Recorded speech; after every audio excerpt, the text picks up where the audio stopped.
જે ઘટના બની છે, જે પ્લેન ક્રેશ થયું છે, જે જગ્યા ઉપર ક્રેશ થયું છે, જે જગ્યા પર જે વ્યક્તિ જે નજરે જોનાર હતા એ વ્યક્તિ છે. હજી આપનું નામ શું છે? આપનું નામ, તમારું નામ શું છે? સુરેશભાઈ બાબુભાઈ પટની. સુરેશભાઈ, શું ઘટના બની હતી, કેવી રીતના બની હતી, તમે શું જોયું? એટલે અમને તો ત્યાં કઈ છોકરો લેવા ગયા ત્યાં કે એમ્બ્યુલન્સ નો મોબાઈલ બધી આવી ગઈ હતી. અમે અંદર ઉભા હતા, જો ધુમો આવ્યો ને વિમાનનો ત્યાં જોઈને જોયું કે ભાઈ મારા છોકરો મારા ઘેરથી બળી ગયા હતા, લઈને દવાખાને નીકળ્યા. છોકરો તો ત્યાં ખબર નથી, ભાઈ પાછળથી ખબર કે છોકરો ત્યાં છે. છોકરાને લેવા ગયા ત્યારે છોકરો તો પૂરો થઈ ગયો હતો, ગુજરી ગયો. બરોબર. એટલે તમારા પરિવારના કેટલા લોકો ગુમાવ્યા તમે? 2 લોકો.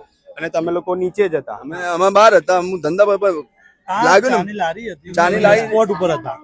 ચાની કેટલી હતી, મારી મમ્મી ત્યાં ગઈ હતી, મારી મમ્મી મારા ભાઈ ખાલી ત્યાં ગઈ બેલા હતા. મારી મમ્મી ખાવા ગઈ કરે, મારા ભાઈ ત્યાં ગઈ સૂંઘી રહેલો હતો.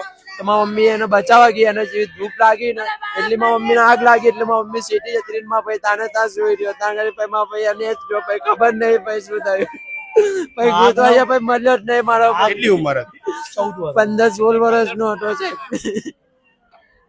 જે પરિવારે આ દુર્ઘટનાની અંદર 2 સ્વજનોને ગુમાવ્યા છે, માતા અને પુત્રએ જીવ ગુમાવ્યો છે, તેના સ્વજનો હતા. જે ઘટના બની અને તેના જે સાક્ષી જે હતા એ આ પરિવાર હતો. ક્યાંક મેં ચાની લારી જે ચલાવતા હતા ત્યાં આગળ બચાવવા ગયા, પરંતુ માતા અને પુત્રને બચાવી ન શક્યા. બસ સતત અપડેટ માટે અર્બન ગુજરાત સાથે જોડાયેલા રહેજો. અર્બન ગુજરાત આપને અમદાવાદ સિવિલ હોસ્પિટલ ખાતેથી આપને સતત અપડેટ આપતું રહેશે. કેમેરામેન અખ્તર સાથે હું છું આપનો મિત્ર મનન ઇંગુ, અર્બન ગુજરાત.